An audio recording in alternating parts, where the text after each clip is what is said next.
Lever Brothers Company, the makers of Lux Toilet Soap, bring you the Lux Radio Theater, starring Vivian Lee and Laurence Olivier in Rebecca. Ladies and gentlemen, your producer, Mr. William Keighley.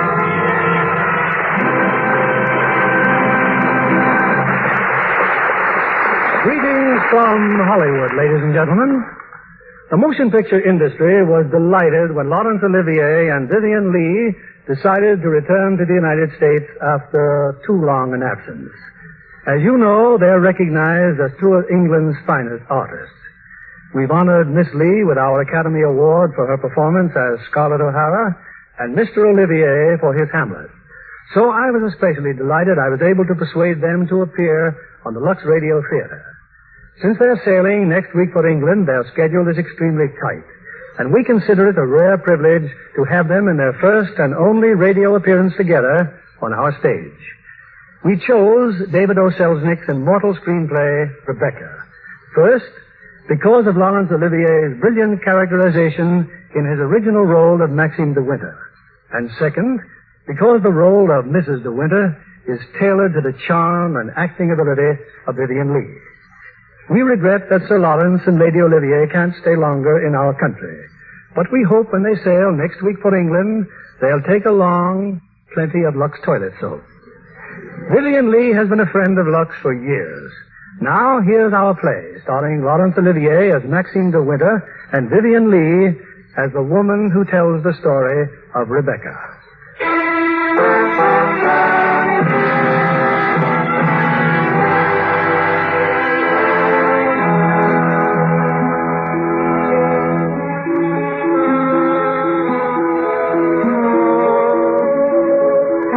I dreamt I went to Mandalay again.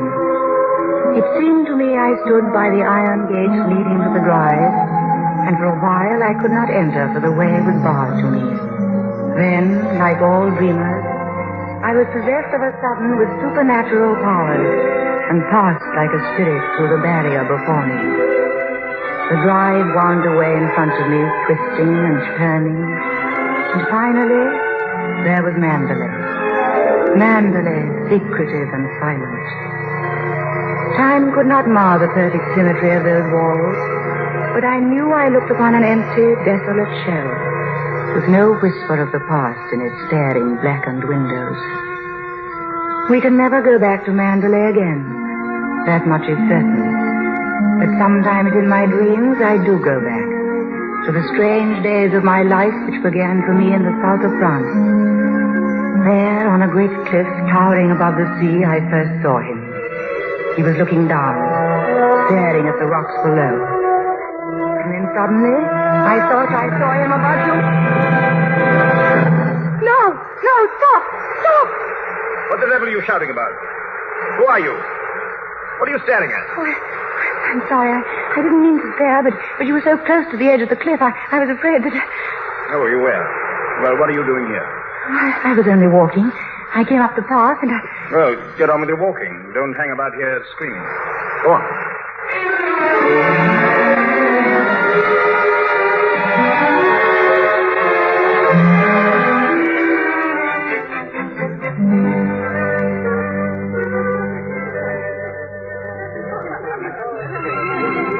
I'll never come to Monte Carlo out of season again. Not a single well-known personality in the hotel. Coffee stone cold. Waiter, garçon. I don't believe he can hear you, Mrs. Van Hopper. Well, get him. What are you being paid for, girl? Oh, that's Max de Winter. Look, see him coming this way. What are you looking so surprised about? I saw him today on the fifth path. Mr. de Winter, how do you do? How do you do? I'm Edith Van Hopper. Do you remember me? It's so nice to run into you here. Do sit down and have some coffee. Mr. de Winter's having some coffee with me. You may go. Of course. I'm afraid I must contradict you. You shall both have coffee with me. Garçon, coffee, please. Oui, monsieur. You know, I recognized you just as soon as you came in. Are you playing the tables much here at Monte? No, I'm afraid that sort of thing ceased to amuse me years ago. Oh, I can well understand that. If I had a home like Mandalay, I should certainly never come to Monte. I hear it's one of the biggest places in that part of the country, and you just can't beat its reputation. A cigarette, Mrs. Van Hopper. Oh, thank you. And you? Oh, no, thank you. And what do you think of Monte Carlo? Or don't you think of it at all? Well, I think it's rather artificial. She's spoiled, Mr. De Winter. That's her trouble. Most girls would give their eyes for the chance to see Monte. Wouldn't that rather defeat the purpose? Oh, now that we've found each other again, I do hope I shall be seeing something of you. Your valet's unpacked for you, I suppose. I'm afraid I don't possess one. Perhaps you'd like to do it for me.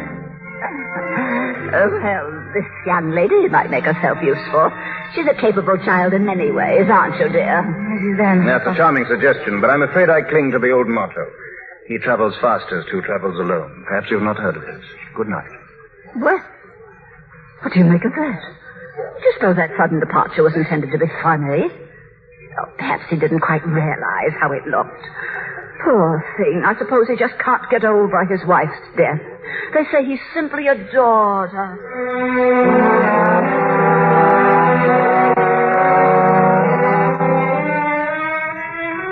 When I came alone to the dining room the following day, he was already there, at the next table. As I sat down, I paid the penalty of my awkwardness. I knocked over a vase of flowers, the water soaking the cloth. Mademoiselle. Oh, I'm so sorry. What a stupid thing to You can do. leave that, waiter. Go and let another place at my table. Mademoiselle will have lunch with me. Oui, monsieur. Oh, no, I couldn't Why possibly. not? Oh, please don't be polite. It's very kind of you, but... I wasn't being polite. I should have asked you to lunch with me even if you hadn't been so clumsy. Sit down.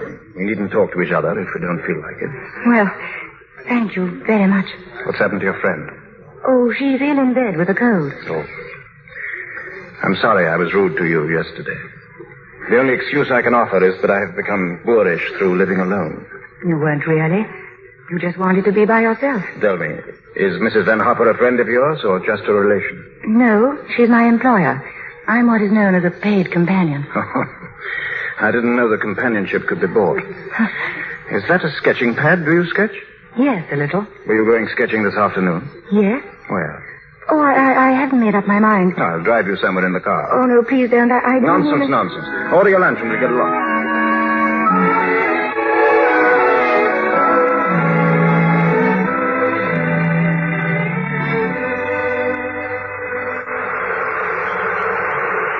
You've taken long enough for that sketch. I shall expect a really fine work of art. You're not a very easy subject. Your expression keeps changing all the time. Does it? Well, I'd concentrate on the view instead if I were you. It's much more worthwhile. Rather reminds me of our coastline at home. Do you know Cornwall at all? Oh, yes. Yes, I went there once on a holiday. I was in a shop there, and I saw a postcard with a beautiful house on it, right by the sea. And I asked whose house it was, and the old lady said, "That's Mandalay." Yes. Mandalay is beautiful. But to me, it's just the place where I was born and have lived in all my life. Now, I don't suppose I shall ever see it again. Oh. Well, we're lucky not to be home during the bad weather, aren't we? I can't ever remember enjoying swimming in England until June, can you?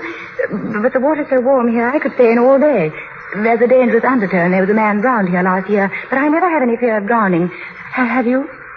Why did you say that? Oh, I said something wrong. I didn't mean to. Come along. I'll take you home.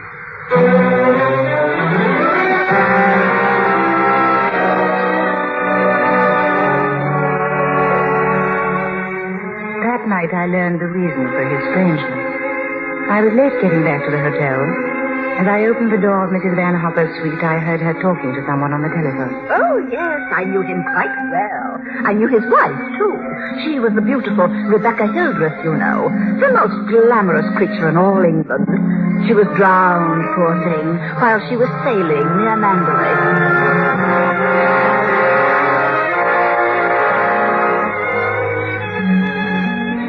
I am glad it cannot happen twice. The fever of first love. For it is a fever and a burden, too. I have forgotten much of Monte Carlo, of those morning drives with him, of where we went, of what we said. But I have not forgotten how I trembled as I sat beside him.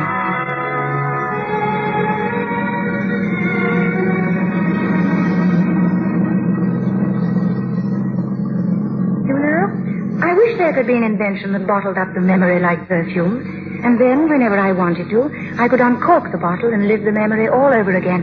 And what particular moment in your young life would you want to keep? Oh, all of them. All of these last few days.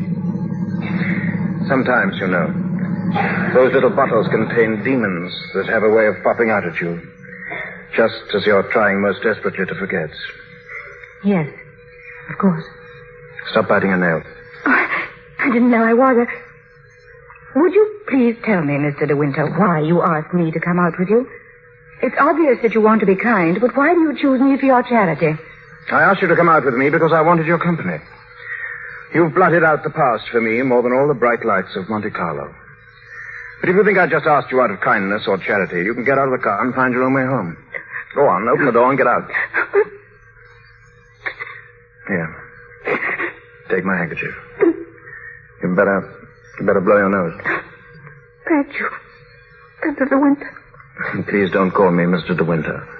I have a very impressive array of first names. George Fortescue Maximilian. You needn't bother with them all at once. My family call me Maxim.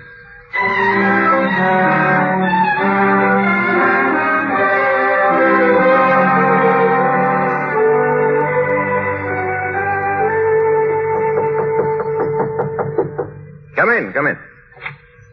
Well, hello. What are you doing here? Anything the matter?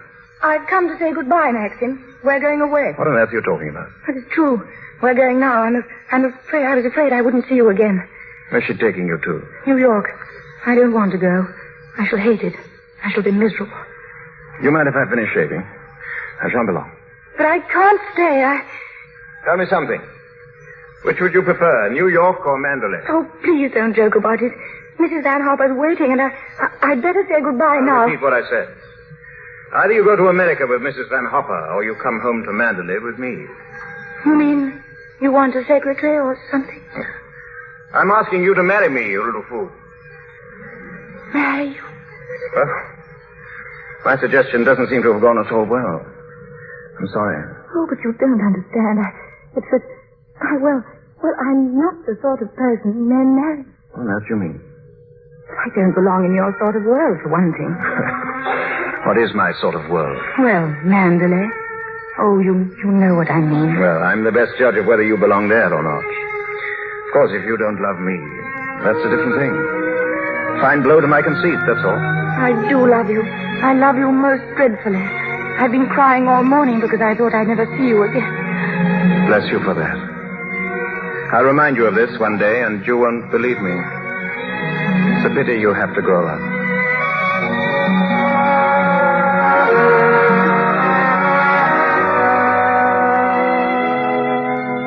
I was afraid to tell Mrs. Van Hopper, for I knew what she would say.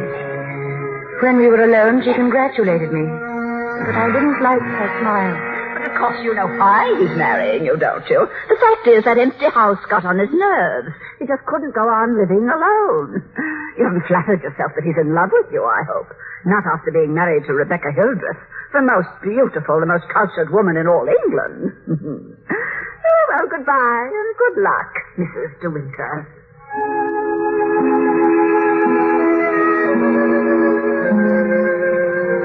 We were married that evening in a little village near the sea. And in May, we came to Mandalay. We arrived early in the evening. It was raining as we drove through the high iron gates. The bride twisted and turned as a serpent. And then suddenly, there was the house. Mandalay. A thing of grace and beauty. And yet somehow, almost frightening. As we came into the great hall, I saw that it was crowded with people. The staff of the house and the estate. They stood silent and curious, gazing at me. And then someone advanced from the sea of faces. She was tall and gaunt, dressed in deep black, and her prominent cheekbones and hollow eyes gave her a sort of scowled face. This is Mrs. Danvers. You don't have to worry about the house at all, darling. Mrs. Danvers takes care of everything. Good evening, Mrs. Danvers. Good evening, madam. I have everything in readiness for you. Oh, that's very good of you. Will you go to your room now, madam, or will you have tea in the library? Why, I don't think The room first, Mrs. Danvers. Yes, sir. This way, if you please, madam.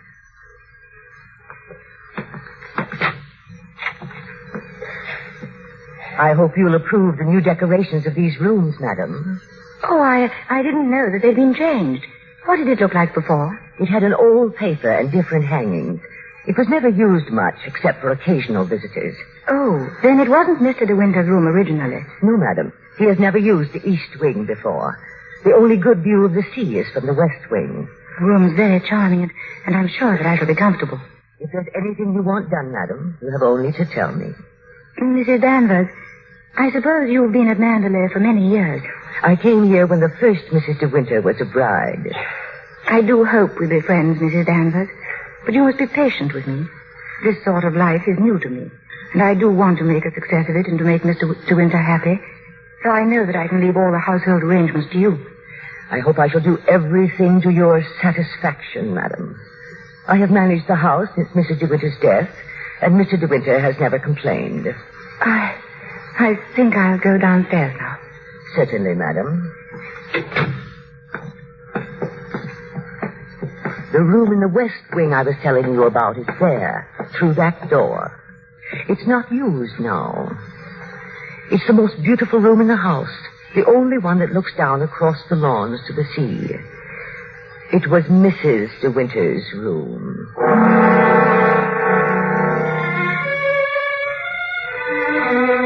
I knew even then that Mrs. Danvers despised me, standing there watching me, laughing silently at my awkwardness, telling me over and over that there had been another before me, the beautiful Rebecca Hildreth. There was everything to remind me of that. The letter R embroidered on the linens, her writing paper in the drawers of the desk, her dog who still slept outside her room. She was everywhere at Mandalay. Rebecca, who had died, and who still wandered through that house.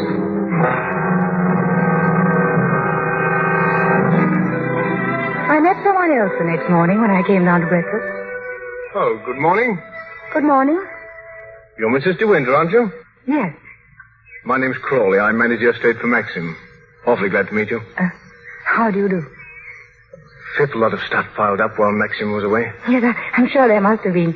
I do wish I could help you with some of it. Help him? Frank never allows anyone to help him. Like an old mother hen with his bills and rents and taxes. Come on, Frank. We must go over these estimates. I'll get my papers. You'll find quantities of breakfast over there, darling. But you must eat it all, or cook will be mortally offended. I'll do my best, Maxim. Later on this afternoon, maybe, we'll take a walk around the estate. Just you and I, darling. There's a good deal I'd like you to see. I'll be ready, Maxim. Anytime.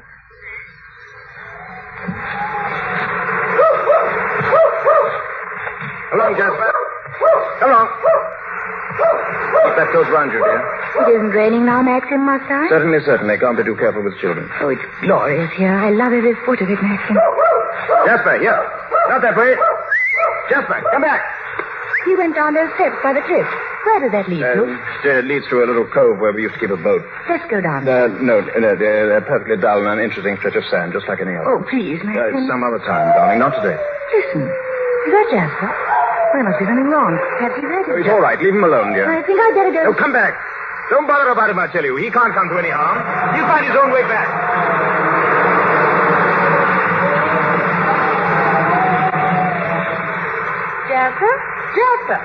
Jasper? Oh, there you are. What do you want in that cottage, Jasper? Come on home. Come on, Jasper. He comes here looking for her. Oh, I didn't know there was anybody. I know that dog. He comes from the house. He ain't yours. No, he's Mr. De Winter's dog. I know that dog. He comes down looking for her. Whose cottage is it? Mrs. De Winter. Oh. Come here, Jasper. You won't tell anyone you saw me in here, will you? Don't you belong on the estate? Yes, but I wasn't doing nothing. I was just putting my shells away. She's gone in the sea, ain't she? She'll never come back no more. No, she'll never come back. Come on, Jasper. Come on, boy.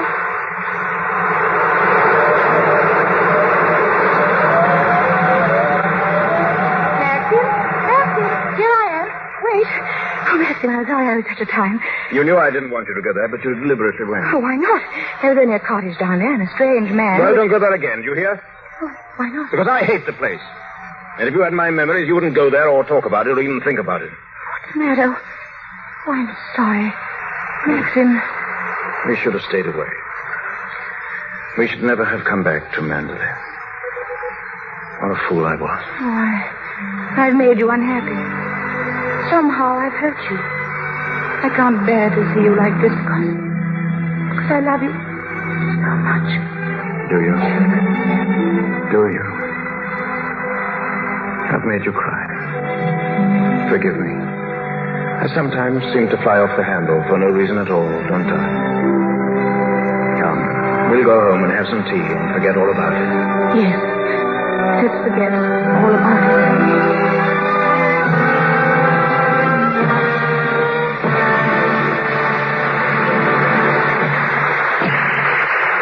Act 2 of Rebecca, starring Laurence Olivier as Maxim and Vivian Lee as Mrs. De Winter.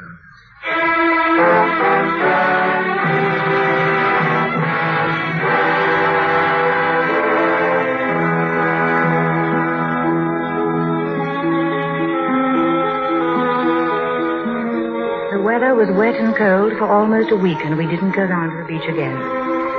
But I couldn't forget the dark, lost look in Maxim's eyes when we came up the path through the woods. It was my fault.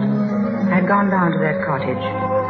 I seemed to have opened up a road into the past, and now, because of it, there was a barrier between us. I began to dread any mention of the sea.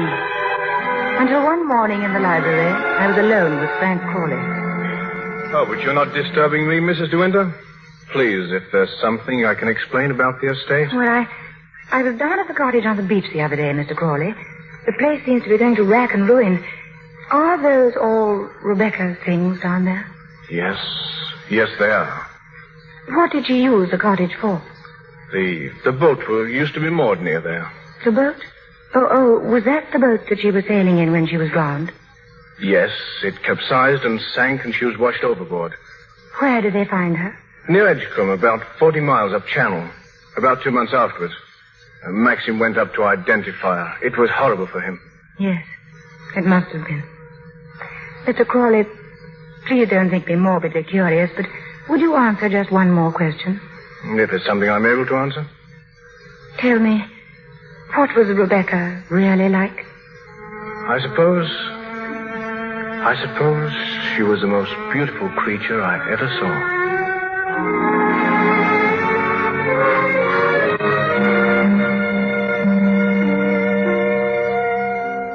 Maxim had to go up to London at the end of June, some business at the estate.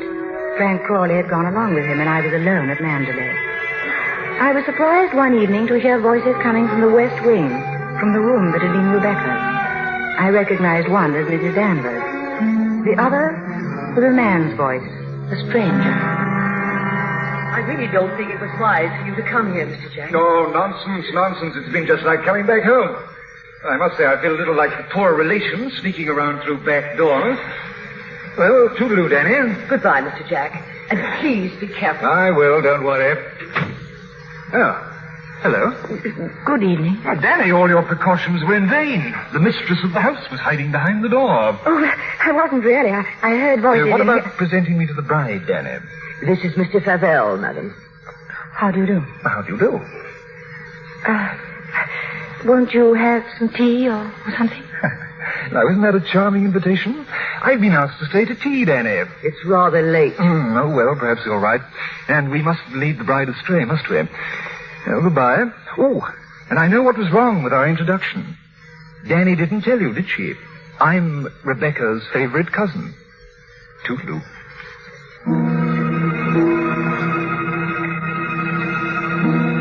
The man went quickly down the stairs, and Mrs. Danvers went after him. I had a terrifying impulse to see what lay behind the door in front of me.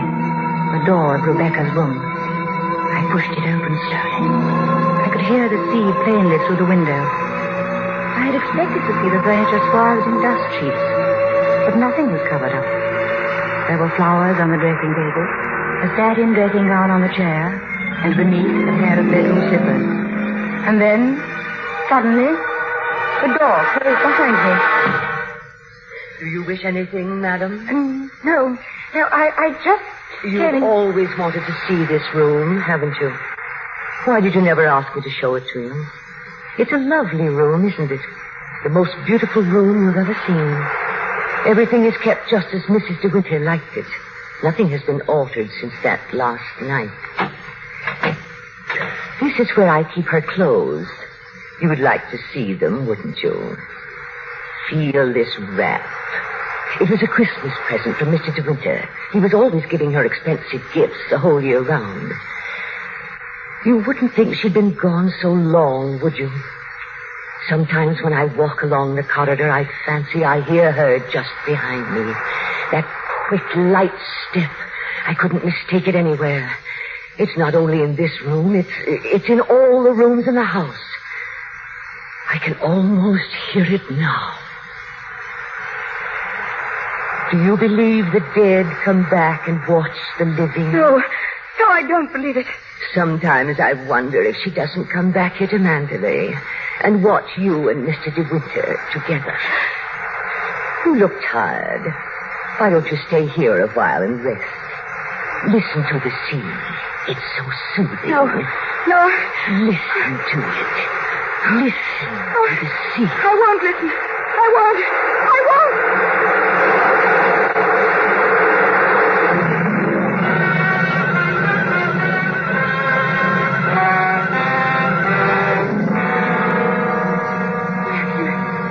I'm so glad you're home again. Hey, you're choking me. How am I? Well, what have you been doing with yourself? Oh, darling, I've been thinking. Could we have a costume ball, just as you used to? Now, what put that idea into your mind? Nothing. I just feel that we ought to do something to make people feel that Mandalay is the same as it always was. Oh, please, darling, could we? All right, if you think you'd enjoy it. You'd better get Mrs. Danvers to help you, hadn't you? No. I don't need Mrs. Danvers to help me. I can do it by myself, Maxim. Oh. All right, my sweet. I'm sure you can.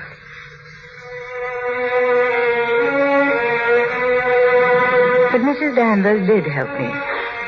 It was she who suggested that I design my costume after one of the family portraits in the gallery. A lovely young woman in a white dress with great puffed sleeves and a hat with gay ribbons.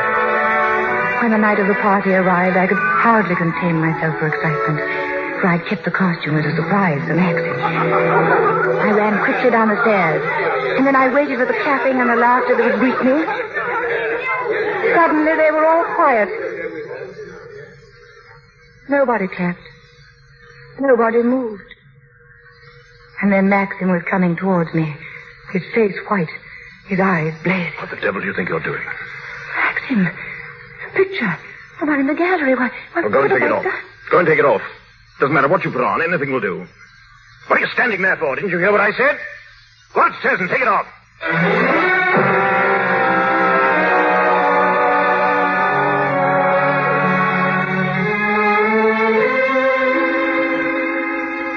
May I help you with another gown, madam? No, thank you, Mrs. Danvers. Mr. De Winter was upset. I watched you just now, madam. I watched you go down the stairs just as I watched her a year ago. Even in the same dress, you couldn't compare with her. The same dress. You knew it. You knew that she wore it, and yet you deliberately suggested I wear it. Why do you hate me? What have I done to you that you should hate me so? You tried to take her place. You let him marry you. I've seen his face, his eyes. They're the same as those first weeks after she died. I used to listen to him walking up and down, all night long, night after night, thinking of her, suffering torture because he'd lost her. I don't want to know. You thought you could be Mrs. De Winter, live in her house, walk in her steps, take the things that were hers. But she's too strong for you. You can't fight her. No one ever got the better of her. Never. She was beaten in the end, but it wasn't a man. It wasn't a woman. It was the sea. Oh, stop it. You're overwrought, madam. I'll open the window for you. A little air will do you good. Come and stand here, madam. Don't be afraid. Now look down there. Isn't the sea lovely?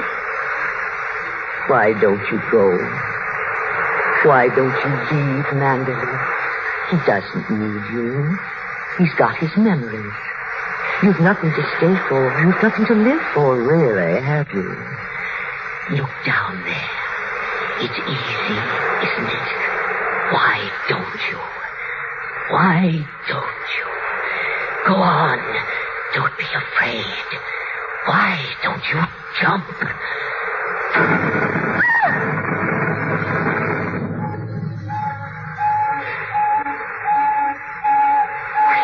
What's that noise? Maxim! Maxim! Where are you? Maxim!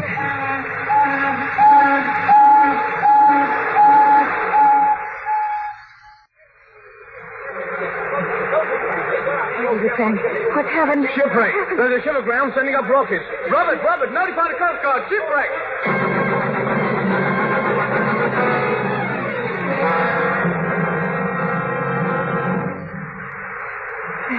Frank, have you seen Maxim on the beach? Not since half an hour ago. He hasn't been in the house all night.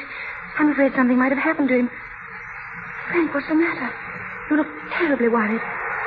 Well, the diver who went down to inspect the bottom of the ship came across the hull of another boat. A little sailboat. Frank, is it Yes, it's Rebecca's boat. Rebecca? Oh, why did they have to find it? Why couldn't they have left it there in peace at the bottom of the sea? Poor Maxim. It will be so hard on him. Yes, it's going to bring it all back again. And worse than before.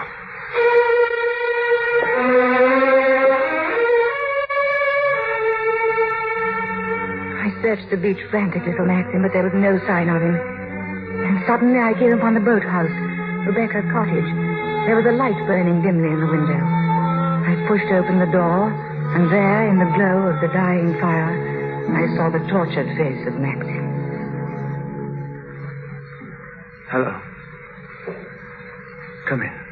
Max, you haven't had any sleep. Have you forgiven me? Forgiven you? For last night. For my stupidity about the costume. Oh, that. I'd forgotten. Oh, Maxim, can't we start all over again? I don't ask that you should love me. I won't ask impossible things. I'll be your friend and companion. I'll be happy with that. You love me very much, don't you? But it's too late, my darling. We've lost our little chance of happiness. No, Maxim. Yes. No. It's all over now. Rebecca has won. Her shadow has been between us all the time, keeping us from one another. She knew this would happen. What are you saying? They sent a diver down. He found another boat. I know. Rebecca's boat. Yes. The diver made another discovery. He broke one of the ports and looked into the cabin. There was a body in there. The woman that is now buried in the family crypt. That was not Rebecca. That was the body of some unknown woman, unclaimed, belonging nowhere. I identified it, but I knew it wasn't Rebecca. I knew where Rebecca's body was. Lying on that cabin floor on the bottom of the sea. Maxim. How did you know? Because I put it there. You? Will you look into my eyes and tell me that you love me now? Maxim. See, I was right. It's too late. No, it's not too late. You're not to say that. We can't lose each other now. We must be together always, always. We may only have a few hours, a few days. Oh, Maxim, why didn't you tell me before? Sometimes I nearly did, but you never seemed close enough. How could we be close when I knew you were always thinking of Rebecca? How could I even ask you to love me when I knew that you loved Rebecca still? What are you talking about? You thought I loved Rebecca? I hated her. Hated her? Oh, I was carried away by her, enchanted by her, as everyone was. But I never had a moment's happiness with her. She was incapable of love, or tenderness, or decency. You didn't love her?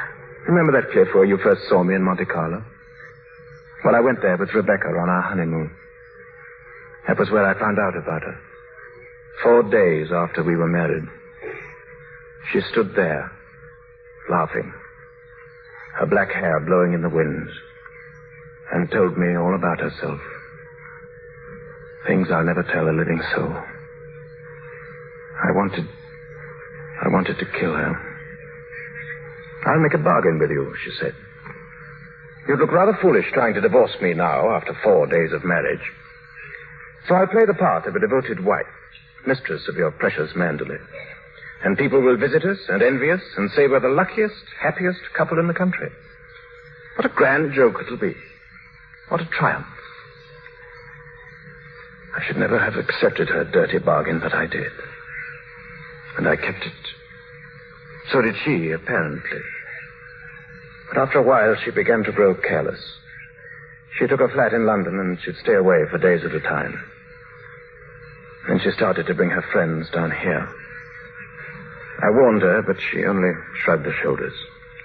Then there was a cousin of hers, a man named Favell. Yes, I know him. He came the day you went to London. Why didn't you tell me? I didn't like to. I thought it would remind you of Rebecca. Remind me? As if I needed reminding. Favell used to visit her here in this cottage. I found out about it, and I warned her that if he came here again, I'd shoot them both. One night, when I found that she'd come back quietly from London, I thought that Favell was with her. I decided to come down here and have it out with both of them. But she was alone. She was lying on the divan. She looked ill. Queer. Suddenly she got up, started to walk toward me. "And I have a child," she said. "Neither you nor anyone else can ever prove it wasn't yours. You'd like to have an heir, wouldn't you, Max, for your precious Manderley?" And she started to laugh. "How funny," she said. "I'll be the perfect mother just as I've been the perfect wife. And no one will ever know." She was face to face with me. She was smiling. "Well, Max, what are you going to do about it? Aren't you going to kill me?" I suppose I went mad for a moment. I must have struck her. She stood staring at me. She looked almost triumphant. And then she started toward me again, smiling. Suddenly she stumbled and fell. And I looked down. Ages afterwards, it seemed. She was lying on the floor. She'd struck her head on a heavy piece of ship's tackle. I remember wondering why she was still smiling. And then I realized she was dead. But you didn't kill her. It was an accident. Who would believe me? I lost my head. I knew I had to do something, anything. I carried her out to the boat. I put her in the cabin. When the boat seemed a safe distance from the shore, I took a spike and drove it again and again through the planking of the hull. I opened up the seacocks, and the water began to come in fast. Then I climbed over into the dinghy and pulled away. Then I saw the boat keel over and sink. It started to rain. Maxim, does anyone else know of this? No one. Then you must explain it. It's got to be the body of someone you've never seen before. No, they're bound to know her. Her rings and bracelets, she always wore them. They'll identify her body. Then they'll remember that other woman. The other woman buried in the crypt. Maxim. I've done a very selfish thing in marrying you. I've loved you, my darling. I shall always love you. But I've known all along that Rebecca would win in the end. No, she hasn't won. No matter what happens now, she hasn't won. Well, Colonel Frank. Who? Colonel Julian? Well,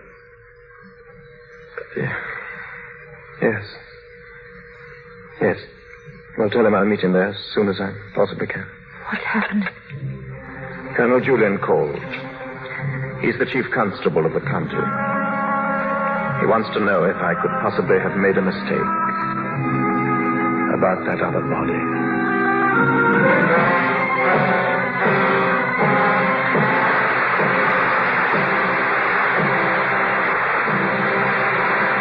The curtain rises on Act 3 of Rebecca, starring Laurence Olivier as Maxine de Winter and Vivian Lee as Mrs. de Winter.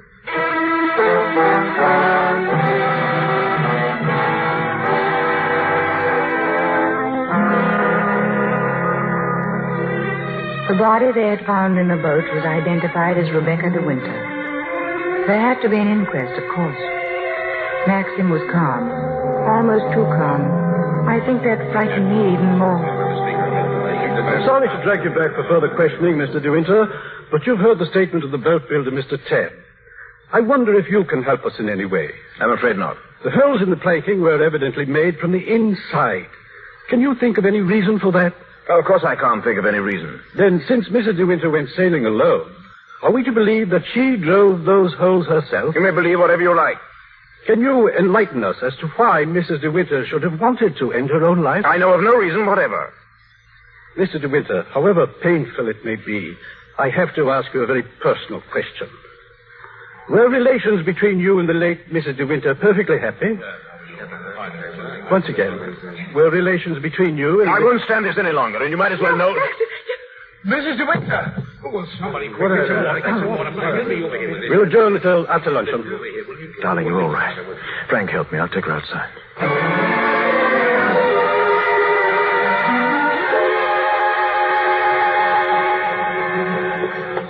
Careful, darling. There's no rush.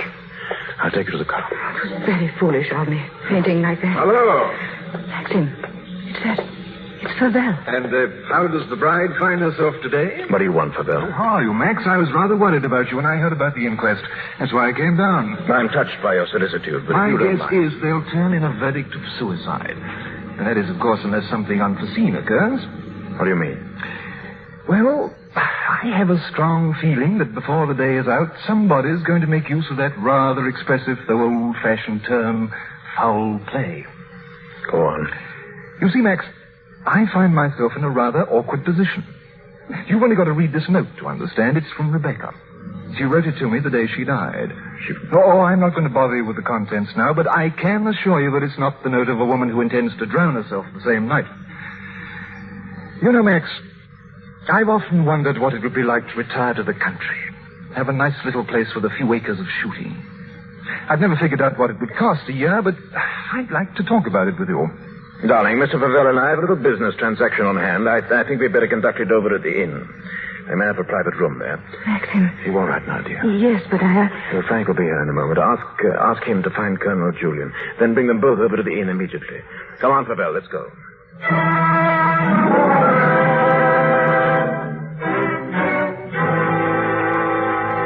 Colonel Julian, this is Mr. Fabel. Oh, I know Colonel Julian. We're old friends, aren't we? Good morning. Since you're old friends, I assume you also know that he's head of the police here. I think he might be interested to hear your proposition. I don't know what you mean. I only want to see justice done, Colonel. The evidence suggested certain possible theories concerning Rebecca's death. One of them, of course, is suicide. And now I have a little note here which puts that possibility quite out of court. Will you read it, Colonel? Jack, darling, I've just seen the doctor, and I'm going to Mandalay right away. I shall be at the cottage all this evening and shall leave the door open for you. I have something terribly important to tell you. Rebecca.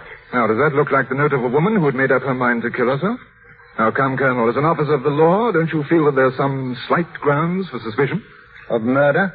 Now, what else? It's blackmail, pure and simple. Blackmail's not so pure nor so simple, Mr. Crawley.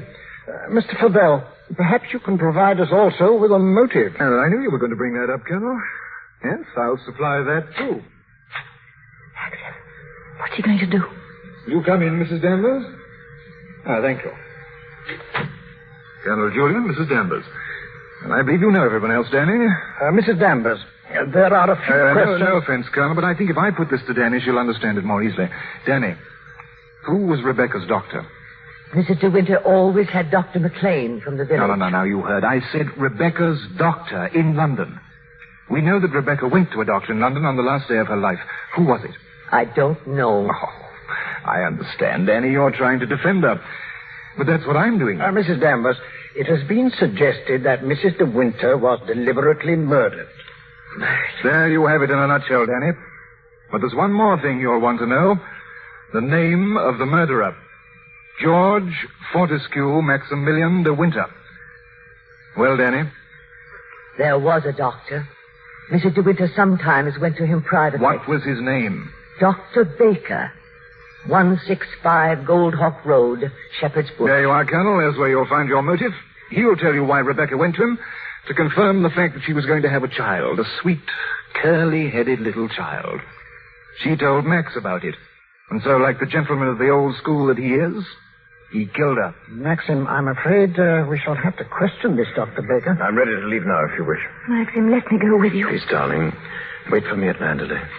I'll be back first thing in the morning.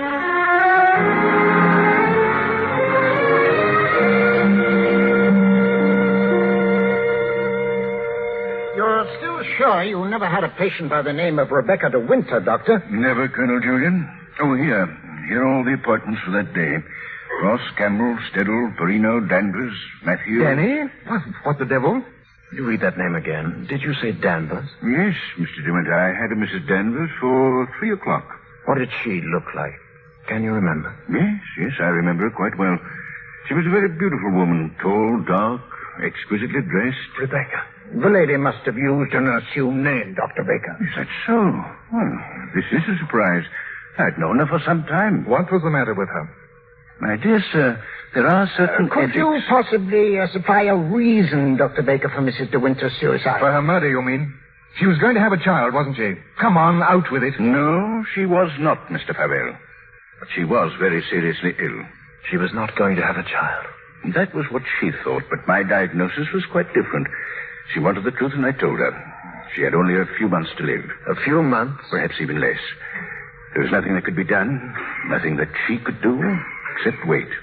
Did she say anything when you told her?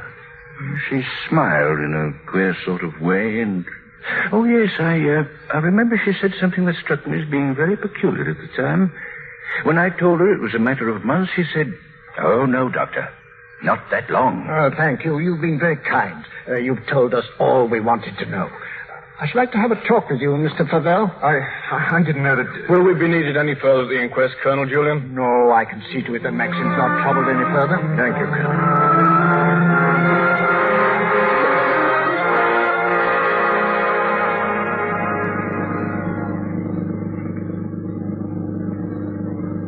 Frank? Yes? There's something you don't know. Oh, no, there isn't. Yes, there is. I didn't kill her, Frank. But I know now that when she told me about the child, she wanted me to kill her. She lied on purpose. She foresaw the whole thing. That's why she stood there laughing. Don't think about it anymore. What's the matter, Maxim? Why did you stop? Well, what time is it? Oh, it must be 3 or 4. Why? Look at the sky. Over that way. Can't be the dawn breaking over there. Hardly. Perhaps it's the Northern Lights. But it's in the winter that you see them, isn't it? They aren't the Northern Lights. That's Mandalay. It's burning.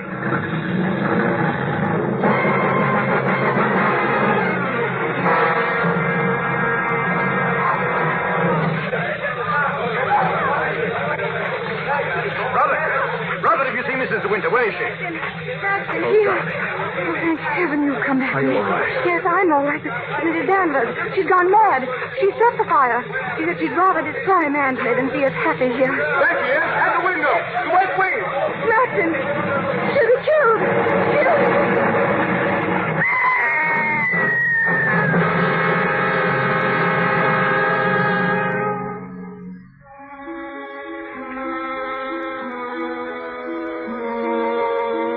Last night I dreamt I went to Mandalay again. As I stood there, hushed and still, I could swear that the house was not an empty shell, that lived and breathed as it had long ago. But Mandalay is no more, and we are happy now, Maxim and I. For all our fears and suffering lie buried in its ruins.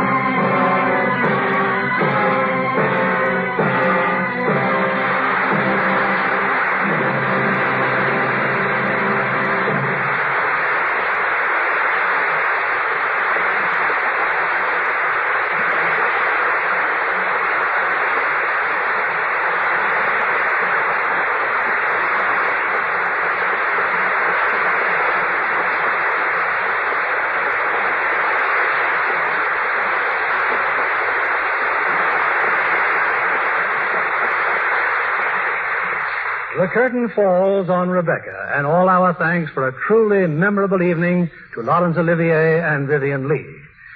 Laurence, the last time we met, the circumstances were quite different. It was in England during the war. Yes, I remember it well. You came down to Denham Studios while we were filming Henry V. You were making a picture for the American Air Forces, weren't you, Bill? Yes, and as I spent most of my time on the bomber stations, I didn't have the opportunity of seeing you, Vivian. Well, we hope you'll make us another visit again, Bill. Perhaps we'll be able to repay some of Hollywood's wonderful hospitality. We just can't believe that any two people could be so generously treated. And the same was true in New Orleans as well. I believe you were there on location making scenes for your picture Streetcar Named Desire. Well, Scarlett O'Hara should have felt right at home in New Orleans. That's right, Bill. It looks like all of Vivian's American picture career will be spent in the Deep South. By the way, Vivian, didn't you play Streetcar Named Desire on the London stage for some time? Well, as a matter of fact, I did.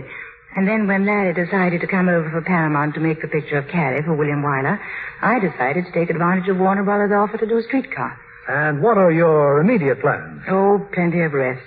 You see, we're taking the long way home. We're sailing next week on a tramp steamer. Sounds wonderful. And what about when you get back to England? More Shakespearean roles, Lawrence? No, I rather think we'll do something a little lighter for a change. Werner, you know, we'd love to see you both in a comedy. All of which prompts me to ask, Bill, what's your play next week? Well, next week we'll present one of our special musical treats. That's a boisterous comedy as well. 20th Century Fox's recent screen hit, Wabash Avenue. And our stars will appear in their original roles, Betty Grable and Victor Mature. A wonderful cast in a musical of the wonderful gay 90s. Well, I'm sure everyone will look forward to that, Bill, just as much as we do. Good night. Good night, and bon voyage.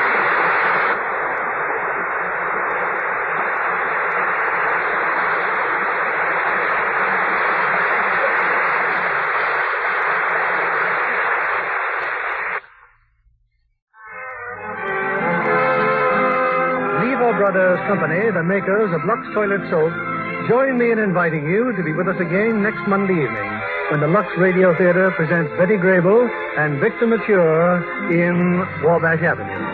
This is William Keighley saying good night to you from Hollywood.